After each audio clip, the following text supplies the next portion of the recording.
नमस्ते, जय श्री कृष्ण, ओम साई राम। मैं करुणा शाह तमाम साई भक्तों का स्वागत करती हूँ मेरे अपने यूट्यूब चैनल पर, जिसका नाम है साई करुणा।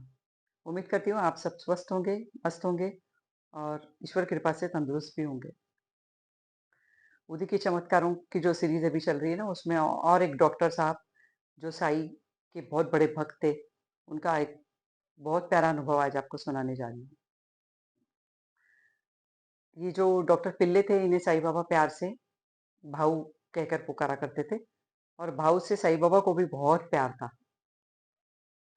हर छोटी-मोटी चीज़ में या कोई बड़े से बड़े जजमेंट में साईं बाबा को भाऊ चाहिए ही होते थे। इनका पूरा नाम डॉक्टर चिदम्बरम पिल्ले था। एक बार इन्हें एक नारू नाम का डिसीज़ हुआ था, जो दूषित पानी पीने की वजह से हुआ करता है और अधिकतर ये न जो देहाती क्षेत्र होते हैं, उधर ये रोग ज़्यादा देखने में मिलता है। अब ये डॉक्टर साहब थे, इनके कुछ इलाज चालू थे, लेकिन ये एक बहुत लंबे अवधि तक चलने वाली बीमारी होती है। तो जैसे इन्हें काफ़ी दिनों से उस चीज़ की वेदनाएँ हो रही थी और बहुत तकलीफ़ें हो रही थी। नारू का मतलब ही अ गिनी वर्म होता है ना, जो बड़ा लंबा सफ़ेद रंग का एक वर्म होता है, जो इंसान के शरीर में पानी की वजह से चला जाता है, वो वहीं पलता-बढ़ता है और फिर वो ये अधिकतर पैरों में होता है और इसमें इतना बड़ा छेद हो जाता है और उसमें से एक अ, पस हो या अ, पानी हो, खून वाला ऐसा बहता रहता है सदैव और इससे वेदनाएँ बहुत होती हैं, तकलीफ बहुत होती है। ये ऐसी बीमारी थी। अब काफ़ी दिनों तक डॉक्टर पिल्ले ये सहन कर रहे थे, पर अति हो जाने के बाद और इन्हें एक नहीं, ऐसे 7 नारू एक साथ पैरों में हो गए थे, पूरे पैर में 7 जगह हो गए थे। तो इनकी पीड़ा इतनी ज़्यादा तीव्र थी कि इनकी सहन शक्ति चलते-चलते एक दिन खत्म हो गई। काका साहब दीक्षित जी उनसे मिलने के लिए उनके घर पर गए थे जब उन्हें देखने के लिए। वाड़े में थे शायद ये डॉक्टर पिल्ले वाड़े में थे उस वक़्त। ये बाहरगाँव से आए हुए थे शायद, मुझे इनकी ज़्यादा जानकारी है ही नहीं। पर जब डॉक्टर साहब ने दीक्षित काका साहब दीक्षित के हाथों एक मैसेज साईं बाबा को भिजवाया, वो आ नहीं पा रहे थे ना पैरों में होने की वजह से ज़ख्म। तो उन्होंने बाबा को मैसेज भिजवाया कि अब अति कष्ट हो रहा है बाबा, अब ये मेरे सहन शक्ति के बाहर की चीज़ हो चुकी है। अब मैं इसे सहन करने से अच्छा मुझे मौत दे दीजिए, तो मुझे इस तकलीफ से छुटकारा मिल जाए। तो मैं अब जीना नहीं चाहता इस तकलीफ के साथ। मैं जानता हूँ कि जो संचित कर्म होता है अपना, जो संचित पाप होता है अपना, वो इस ज़रिए से बाहर आता है और उसे भुगते बगैर हम इस जहाँ को छोड़ नहीं सकते, वरना इसको भुगतने के लिए हमें दूसरा जन्म लेना पड़ता है। ये मैं सब जानता हूँ बाबा, पर मैं इसकी जगह दोबारा जन्म लेकर ये पीड़ा वहाँ भुगतना पसंद करूँगा। पर यहाँ अब इस तकलीफ को विराम दीजिए, इस संकट को खत्म कीजिए, अब मैं इसके आगे जीना नहीं चाहता। जब काका साहब दीक्षित बाबा के पास डॉक्टर पिल्ले का ये मैसेज लेकर आए ना, तो बाबा की जान भी अंदर से बहुत दुःख गई, बहुत तकलीफ हुई उनको और उन्होंने कहा, "उसको जाकर बोलो, तू बहुत जल्दी ठीक हो जाएगा, स्वस्थ रहे, चिंता मत कर। एक काम करो, उसे पकड़कर, उठाकर यहाँ मेरे सामने लेकर आओ।" अब कुछ लोग गए डॉक्टर पिल्ले के यहाँ और उनको उठाकर साईं बाबा के सामने लाकर रखे और साईं बाबा ने अपने पीछे रखी हुई तकिया उनको दी और उनसे कहा, "अभी इधर शांति से इधर पड़े रहो, इधर लेटे रहो। अब देखना, इससे तुम धीरे-धीरे, धीरे-धीरे ठीक होते जाओगे।" और क्यों भाऊ, क्या अपने कर्मों पर तुम्हें विश्वास नहीं है जो तुम 10 जन्म लेने की बात कर रहे हो? अब तुम्हारी ये पीड़ा और ये तकलीफ 10 दिनों की भी नहीं रह गई है और इसे हम दोनों मिलकर भुगतेंगे। तो तुम अब फ़िक्र मत करो, अब इसकी चिंता छोड़ दो और लंबा पैर करो ताकि तुम्हें इससे आराम मिले। अब देखना, एक कौवा आएगा और इसमें चोंच मारेगा और तुम्हारा ये नाड़ू जो है ना, ये पूरी तरह से ठीक हो जाएगा। अब देखिए, अब डॉक्टर पिल्ले पैर लंबा करके लेटे हुए बाबा के बाजू में। अब्दुल जो थे ना, अब्दुल को एक काम सौंपा गया था। ये साईं बाबा की हर सेवा खुशी से किया करते थे और बहुत खुशी से किया करते थे, साईं बाबा का हर काम। अब द्वारकामाई में जितनी मिट्टी के दिए थे ना, उनमें तेल डालना, उनमें बातियां डालना और रोज उन दियों को जलाना शाम के वक्त, ये काम अब्दुल का हुआ करता था। और अब्दुल अपने इस काम में थोड़ा मशगूल हो गए थे। हर मिट्टी के दिए को साफ करके उनमें बाती डाल के उनमें तेल डालने का काम अब्दुल का चालू था और अब्दुल का ध्यान डॉक्टर पिल्ले की ओर गया नहीं। और द्वारका माई थी भी बहुत छोटी ना, तो उसमें उस वक्त कई भक्त आया करते थे बाबा से मिलने के लिए, बाबा के दर्शनों के लिए। अब वो था, भक्त बैठे हुए थे यहाँ, पिल्ले अपना पैर पसार कर सोए लेटे हुए थे, अब्दुल अपने काम में लगा हुआ था।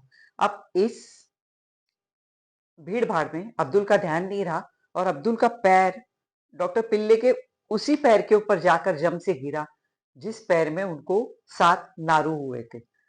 अब जैसे ही अब्दुल का पैर इनके पैरों पे गिरा है, इन्होंने ऐसे कान पकड़ के जोर से चिल्लाए बाबा के नाम से। और उन्होंने 2-3 लाइनें उस वक्त बोली है, कर्म कर मेरे हाल पर तू रहीम। इस टाइप की 4 लाइनें हैं, मैं आपको फिर कब किसी दिन वो सुनाऊंगी। तो वो सुनाई और कहा कि दया करो बाबा, अब इसमें से छुटकारा दिलाओ मुझे, मैं बहुत तकलीफ में हूँ, बहुत पीड़ा में हूँ। तो इनको गाता देखकर बाबा बोलने लगे, वाह वाह ना भाऊ, तुम तो गाना गाना गाना शुरू कर दिए हो। तो कहते हैं बाबा, अब इस पीड़ा से बाहर करो, बहुत तकलीफ में हूँ मैं, ये देखो कितनी तकलीफ है मुझे। और कहने लगे कि अभी भी और वो कौवा आएगा और वो टोचेगा और मुझे तकलीफ देगा। तो बाबा कहते अब कौन सा कौवा आएगा, वो जो अब्दुल आया ना, जो तुम्हारे पैर पर पैर देकर गया, वही वो कौवा था। अब आजू बाजू के भक्तों से बाबा ने बोला, अब इसको इसको लेकर जाओ और इसको बाड़े में रखो और उससे कहा तू स्वस्थ चित्त होकर जाकर वाड़ा में रह, अब तेरी इस तकलीफ से बहुत जल्दी तू छुटकारा पाएगा। 10 दिन की बात बाबा ने कही थी और 10वां दिन आते ही उनके पैर में से 7 बड़े बड़े वर्म्स है ना, इतने बड़े बड़े वर्म्स बाहर निकल आए उस जख्म में से। और जब तक ये वर्म्स जो होते हैं ना, वो जिंदा पूरे पूरे बाहर नहीं निकलते, तब तक ये बीमारी ठीक होती नहीं है। इन वर्म्स के बाहर निकलने के बाद ही वो बीमारी ठीक होती है। और उसको भी निकालने का एक तरीका हुआ करता था। एक लकड़ी छोटी सी हुआ करती थी, जिस जो माचिस की तिल्ली होती है ना, उस तिल्ली को बांध कर उसको ऐसे लपेट लपेट कर वो धीरे धीरे धीरे धीरे धीरे वर्म को बाहर निकाला जाता था। वो जिंदा वर्म हुआ करते थे, उसको उस तरह से बाहर निकाला जाता था। और गलती से निकालते वक्त अगर वो वर्म टूट गया, आधा बाहर और आधा अंदर रह गया, तो ये बीमारी ठीक होती भी नहीं थी जल्दी। तो इस तरह से 10 से 12 दिन लग जाते इस वर्म को बाहर आने में। तो 10 दिन का समय बाबा ने दिया था और 10वें दिन ये सारे वर्म्स जो थे वो बाहर निकल चुके थे और पिल्ले पूरी तरह ठीक हुए। और बाबा से द्वारका माई में मिलने के लिए जब खुद के पैरों पर चलकर आए ना, तो उन्होंने बाबा के पैरों को पूरी तरह से जकड़कर आलिंगन दिया था। और उस वक्त उनकी स्थिति ऐसी थी कि उनकी आंखों से धाराएं बहती जा रही थी, पर उनके शब्द मुंह से, उनके होठों से एक शब्द भी बाहर नहीं निकल पा रहा था। इतना बाबा के प्रति वो भावुक हो गए थे फिर डॉक्टर पिल्ले। और बाबा ने भी भरपूर उन्हें आशीर्वाद दिया था। बाबा ने उन्हें सिर्फ एक दवाई दी थी, अपनी उदी। उन्हें कहा था कि ये उदी तुम अपने उस पर लगाओ। अच्छा, नाना साहेब चांदोरकर जी ने वो वर्म्स जो थे ना, गिनी वर्म्स 7, उनको सबको कपड़ों से लपेट कर बांध कर रखा हुआ था। तो जब उन्होंने बोला बाबा, जब वो मिलने आए थे ना बाबा से, बाबा उठा कर लाए थे डॉक्टर पिल्ले को, तो उन्होंने बाबा को बताया था कि नाना ने देखो बाबा, पैरों में मेरे पट्टी भी बांध दी है लेकिन मुझे उससे भी आराम नहीं हो रहा है। तो बाबा ने कहा नाना पागल है, छोड़ उन पट्टियों को वरना तू मर जाएगा। और बाबा ने वो उसकी उनकी पट्टियां पूरी खोलकर निकाल कर फेंक दी थी। इस तरह से केवल उदी को पानी में घोलकर पीने से और इन 7 छेदों के ऊपर या 7 व्रण जो थे, इनके ऊपर ऊदी लगाने से इतनी महाभयंकर बीमारी बाबा के समक्ष ठीक हुई थी। बताइए, ऊदी के चमत्कारों को अगर मैं बताने जाऊँ ना आपको, तो ये मैं काका साहेब दीक्षित जी के वर्ड्स आपको बताऊँ, उन्होंने कहा था कि केवल ऊदी के अगर चमत्कार बाबा के बताने के लिए हम तैयार हो जाए ना, तो कम से कम 1000, 1200, 1500 पन्नों का एक ग्रंथ केवल ऊदी के चमत्कारों के ऊपर बनाया जा सकता है। तो इतने अनगिनत उसके चमत्कार हैं। इतने चमत्कार मेरे भी पढ़ने में आए हुए हैं कि देखकर ना 1 सेकंड के लिए रोंगटे खड़े हो जाते हैं कि एक भस्म, एक विभूति, लेकिन वो बाबा की जलाई हुई धुनी में से उत्पन्न विभूति है। बाबा के स्पर्श से आप तक पहुंची हुई विभूति है। वो ऐसे-ऐसे चमत्कार कर दिखाती थी, जहाँ डॉक्टर्स फेल हो जाया करते थे, जहाँ विज्ञान, साइंस फेल हो जाया करता था, वहीं ये ऊदी चमत्कार करके दिखाया करती थी। यूँ ही उस ज़माने में लाखों लोग बाबा के भक्त या बाबा के मुरीद नहीं हुए थे। कुछ अनुभव उनको भी हुए थे, कुछ कुछ उनकी धारणाएँ थी बाबा के प्रति, कुछ उनके अनुभव थे, कुछ बाबा के चमत्कार थे, जो बाबा के नज़दीक अपने भक्तों को खींच कर लाया करते थे। बहुत प्यारा अनुभव लगता है मुझे ये, और उम्मीद करती हूँ ये अनुभव आपको भी बहुत पसंद आएगा। और अगर आपको पसंद आया, तो आप मुझे मैसेज द्वारा खबर ज़रूर करवाते जाइएगा, ताकि और अच्छे-अच्छे अनुभव मैं आप तक पहुँचा सकूँ।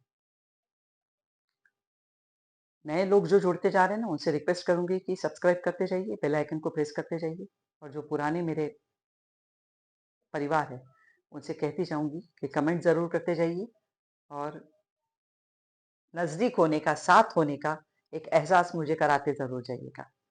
बहुत जल्द आपके सामने उपस्थित होंगी, एक नया भक्त, एक नया चमत्कार लेकर। तब तक के लिए आज्ञा दीजिए। ओम साई राम।